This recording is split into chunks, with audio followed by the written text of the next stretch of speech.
El capítulo que veremos a continuación, vamos a pasar un poco de solo preocuparnos de la posición, velocidad y aceleración a preguntarnos y analizar cómo se generan esos movimientos. Es decir, cuáles son las fuerzas o agentes externos que producen que el cuerpo o la partícula tengan una cierta velocidad o una cierta aceleración.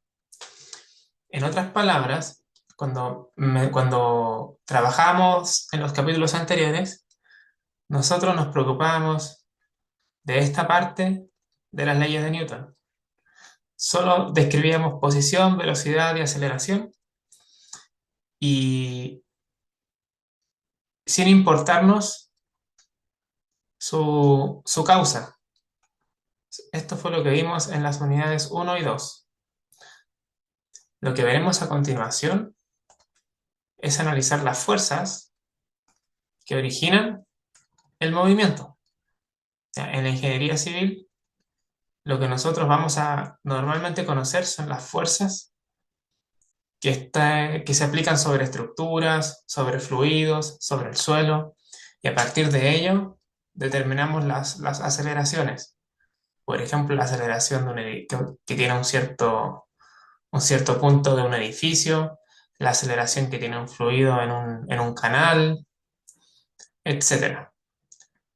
Eso es lo que veremos a continuación. Veremos cómo describir las fuerzas y relacionarlas con, con la aceleración. Para ello utilizaremos la segunda ley de Newton, ¿ya? Para describir la cinemática de la partícula, que muy bien la conocen de cursos anteriores, pero acá la repasamos, que nos dice que la suma de todas las fuerzas que actúan sobre una partícula tiene que ser igual a la masa por la aceleración, ¿ya? Esta es una ecuación vectorial, ¿ya? Recordemos que no es una ecuación escalar, va a tener aquí hay tantas ecuaciones como dimensiones hay. Si estamos en dos dimensiones, en realidad habrán dos ecuaciones, ¿ya? Lo voy a dejar acá anotado. Recordemos que es una ecuación vectorial. Y por lo general nosotros conoceremos esto, las fuerzas que se aplican sobre la partícula. Y tendremos que encontrar su aceleración. Entonces, supongamos que estamos en un sistema coordenado de coordenadas rectangulares, x y z. Si aplicásemos la ecuación sumatoria de fuerzas igual a masa por aceleración, como estamos trabajando en un eje x y z, en realidad la fuerza es un vector que tendrá una componente en x, una componente en y una componente en z. Y a su vez la aceleración tendrá una componente en x, una componente en y una componente en z. Esta ecuación, que es vectorial, en realidad la podemos, si reemplazásemos esto, podemos escribir lo siguiente. Tenemos la sumatoria de las fuerzas en x más la sumatoria de las fuerzas en y más la suma de todas las fuerzas que actúan en el eje z será igual a la masa de la partícula por la aceleración. Esto lo podemos escribir con o sin paréntesis. Si lo escribimos sin paréntesis, sería la masa por la aceleración en x en y más la masa por la aceleración en y más la masa por la aceleración en la dirección z. A pesar de que acá me falta un k, a pesar de que aquí vemos una sola ecuación, ¿ya? En realidad son tres. En x tenemos que la suma de fuerzas tiene que ser igual a la masa por la aceleración en x. En y La sumatoria de fuerzas en I será igual a la masa por la aceleración en I. Y en la dirección Z, la sumatoria de las fuerzas en Z será igual a la masa por la aceleración en Z. Y acá tenemos tres ecuaciones que podemos aplicar independiente una de ellas. Si estamos en el plano, en realidad ahí trabajaremos solo con dos de ellas. Pero si estamos en el espacio tridimensional, trabajaremos con tres. Si lo tratásemos de representar en un dibujo, supongamos que esta es la trayectoria que tiene una partícula, y en algún punto en el tiempo se encuentra ubicada acá. Si tenemos un eje coordenado, X, Y, Z, esta partícula tendrá una aceleración en X, una aceleración en Y y una aceleración en Z. Y tendrá fuerzas aplicadas. Va a tener fuerzas aplicadas en X, habrá un vector de todas las fuerzas o componentes en X, en Z y en Y. Cuando veamos ejercicios más adelante, va a quedar más claro cómo se aplica. Pero les adelanto que utilizaremos estas tres ecuaciones. Eso si estamos trabajando en coordenadas cartesianas. Si trabajásemos en coordenadas intrínsecas, ya recordemos que la aceleración en coordenadas intrínsecas era igual a una componente tangencial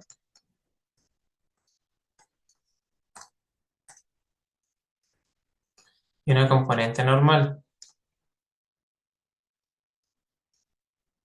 Esto era lo mismo que la derivada temporal de la rapidez más la velocidad al cuadrado dividido el radio de curvatura en la dirección normal. Es decir, ya, si yo tuviera un movimiento, como por ejemplo ese, y tuviera aquí la partícula, voy a tener una aceleración que es normal hacia adentro de la curva y tendré una aceleración tangencial en dirección del movimiento.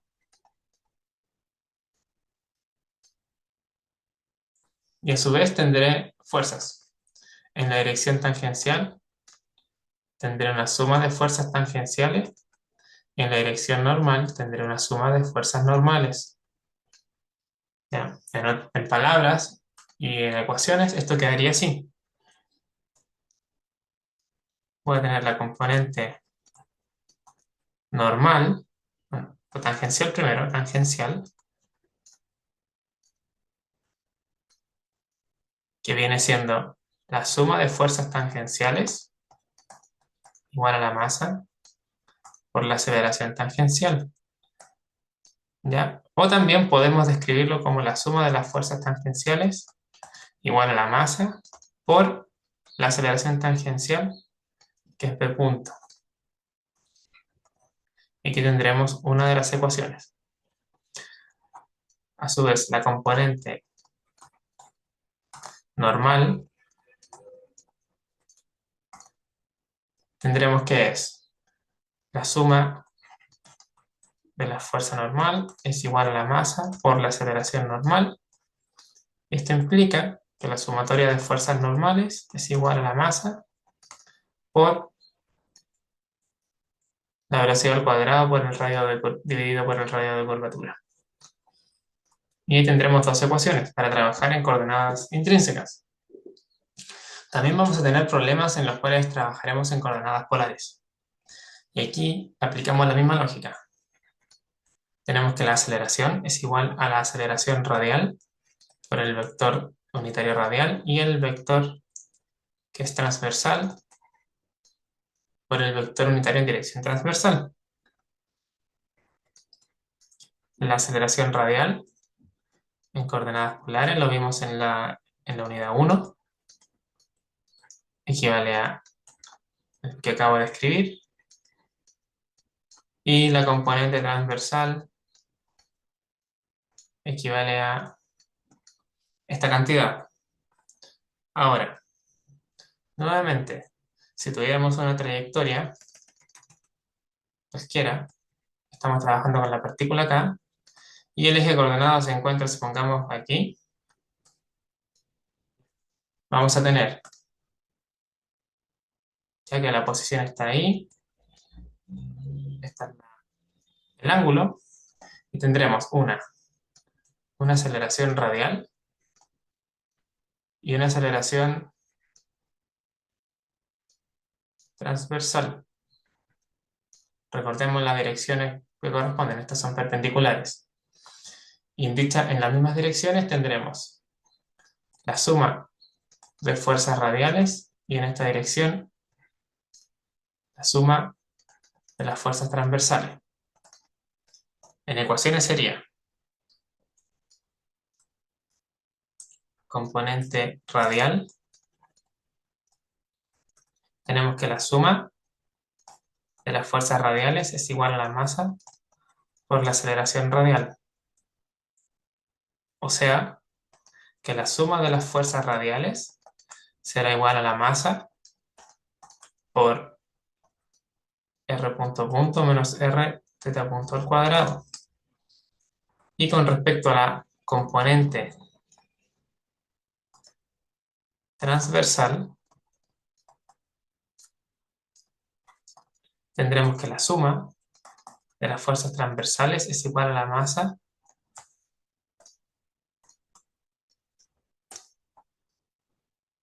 por la aceleración transversal, que equivale a lo siguiente, ¿ya? A la masa por la aceleración transversal. Y con ello tenemos esta otra ecuación, este otro set de ecuaciones que nos permitirá resolver problemas cuando estemos trabajando con coordenadas polares. Luego de esto, luego de haber descrito la segunda ley de Newton, en las tres tipos de coordenadas que hemos visto en el curso, también tenemos que, en algunos casos, aplicar la tercera ley de Newton, que es la ley de acción y reacción, el principio de acción y reacción, que nos dice lo siguiente: la fuerza que aplica una partícula A sobre una partícula B es igual en magnitud y dirección, pero en sentido opuesto a una fuerza de reacción aplicada por la partícula B sobre la partícula A. Si tuviésemos un pequeño dibujo, tuviéramos aquí una partícula A en contacto con una partícula B. Si yo las analizo por separado, aquí tengo un sistema completo. Si yo analizara solo la partícula A, la partícula B le va a ejercer una fuerza. Fuerza que le aplica B a A. Como fuerza es un vector. Tenemos este sistema, solo si considerásemos la partícula A. Si fuésemos nosotros la partícula A, tendríamos a la partícula B ejerciendo una fuerza hacia la izquierda. Ahora, si fuésemos la partícula B, sería al revés. Habría una fuerza por el principio de acción y reacción de igual magnitud y dirección, es decir, horizontal, pero que actúa en sentido opuesto. Sería la fuerza que ejerce A sobre B. Recordemos que tienen magnitudes iguales. Ya, es decir, si esta fuerza vale 10 newton, esta también valdrá 10 newtons. Entonces, ¿cómo podemos expresar eso con ecuaciones? La fuerza que actúa A sobre B es igual en magnitud a la fuerza que actúa, que le ejerce B sobre A, pero con signo distinto, porque tienen igual magnitud, pero distinta dirección. Esta sería la ecuación correspondiente a acción-reacción. Ahora, si le quisiéramos aplicar tanto la ecuación de la tercera ley de Newton con la segunda ley de Newton, hay varias formas, pero una buena práctica es la siguiente. Primero es aislar cada partícula, luego dibujar un diagrama de cuerpo libre de cada partícula, identificar todas las fuerzas sobre la partícula, identificar todos los pares acción-reacción y luego aplicar la segunda ley de Newton a cada partícula. Entonces vamos aquí a hacer un pequeño ejemplo de cómo podríamos hacer esto. Ejemplo. ¿Ya? Tenemos, supongamos, una superficie donde encima tenemos un bloque A. Y encima del bloque A hay un bloque B. ¿Ya? Estos están en contacto entre sí. Y al bloque A se le aplica una fuerza F. ¿Ya? Una fuerza F de alguna magnitud. Entonces, si quisiéramos aplicar la segunda y la tercera ley de Newton para este problema, haríamos lo siguiente. Asumiendo que esto es horizontal, ¿ya? Para este ejemplo, para poder trabajar con coordenadas x, y, vamos a ver este ejemplo en coordenadas cartesianas.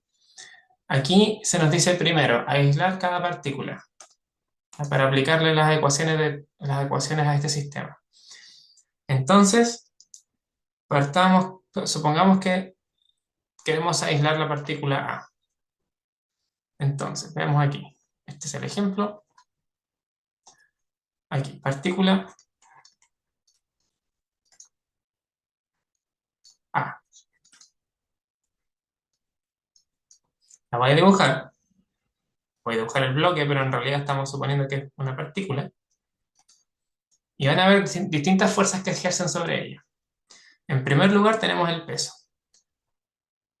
El peso de A. WA. W a veces se utiliza porque en inglés peso es weight y es con W. Tenemos la fuerza F, que actúa en esta dirección. Vamos a tener, asumiendo que hay roce, aquí no lo dije, pero podría haber roce. Hay roce entre A y B. Y también aquí hay roce entre el suelo y A. Vamos a definir en el video siguiente los tipos de fuerzas, pero por el momento solo tenemos que saber que existen fuerzas de roce entre sí. Tenemos esa fuerza F sobre A y además tenemos la normal que ejerce la superficie sobre A. Tenemos, si la fuerza F actúa hacia la derecha, se va a generar una fuerza de roce, ¿ya? De roce que ejerce la superficie sobre A. Y también se le va a poner B. Habrá una fuerza de roce que le ejerce B sobre A. Y también está la fuerza de contacto que ejerce B, que vendría siendo, bueno, vamos a ver después qué es el peso de B, pero es B que ejerce una normal, porque hay superficies en contacto.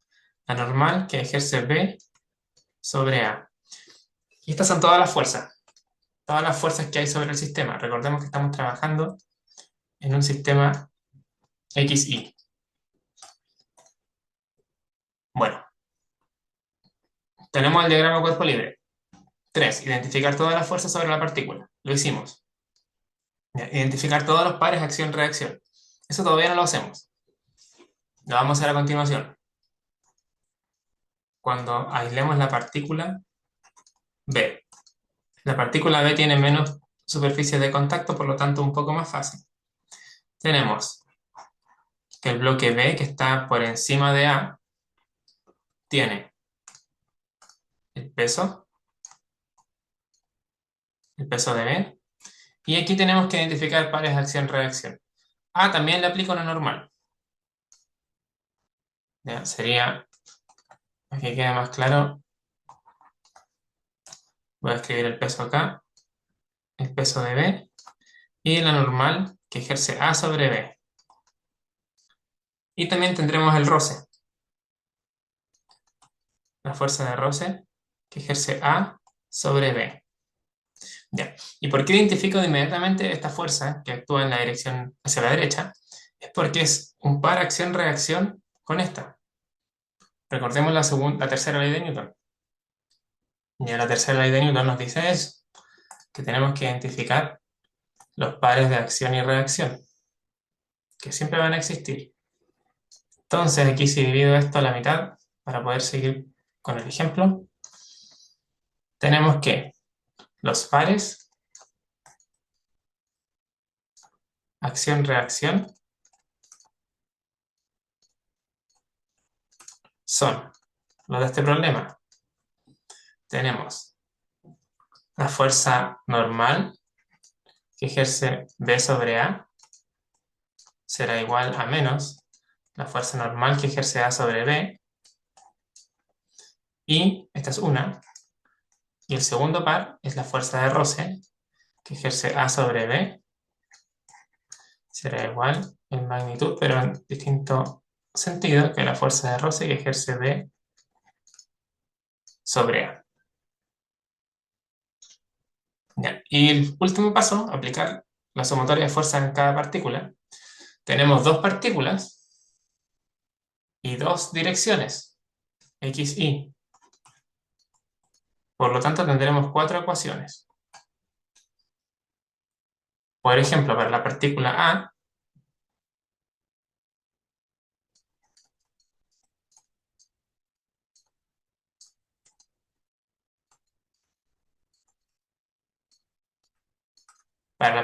tendremos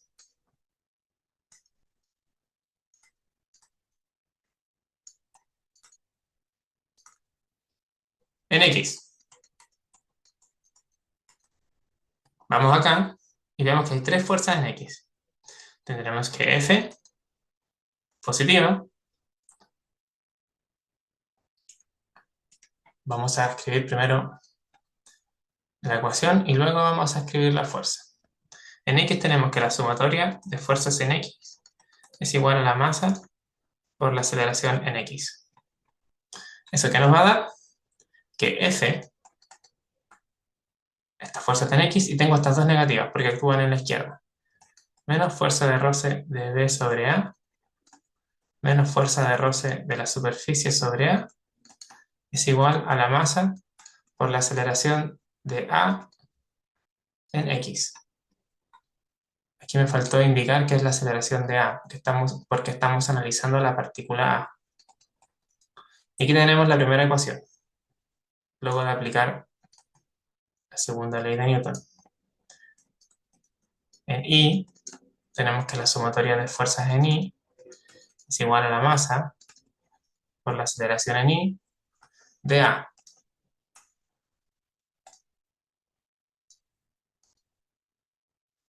Antes de resolver, nosotros sabemos que este movimiento va a ser horizontal. Ya, para este ejercicio en particular, ya como estamos con un movimiento horizontal y no acelera ni, si tuviéramos que resolver eso sería cero. No necesariamente va a ser así, pero en este problema sí. Y en I tenemos cuatro fuerzas. Hacia arriba, tres fuerzas, perdón. Y hacia arriba solo tenemos una, que es la normal de la superficie sobre A. Y hacia abajo tenemos el peso de A y la normal que ejerce B sobre A. Igual a cero, porque no hay aceleración en I. Ahí tendríamos otra ecuación.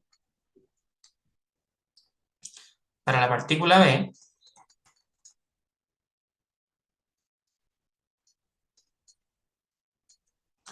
tenemos el mismo caso, donde en X tendremos una sola fuerza.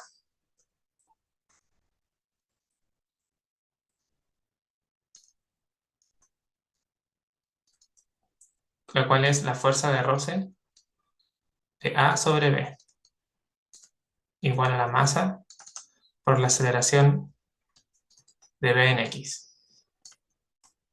Ahí tendríamos una ecuación. Y en Y tendremos dos fuerzas.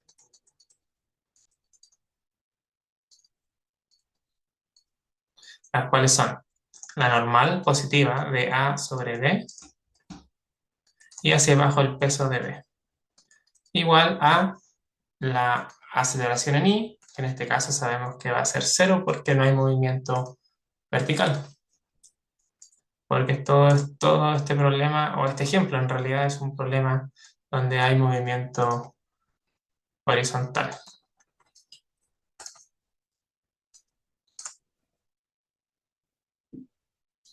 Y con ello tenemos acá 4 ecuaciones que podríamos utilizar. ¿Ya? ¿Cómo resolveríamos un problema como este? Bueno, va a depender. Se nos puede indicar cuánto vale la fuerza F, se nos pueden dar las masas de A, las masas de B, los coeficientes de roce. Eso lo vamos a ver en el siguiente video, cuando veamos tipos de fuerza. Pero en general, para la aplicación de la segunda y la tercera ley de Newton, este es el procedimiento general, que es el recomendado para casi todos los problemas.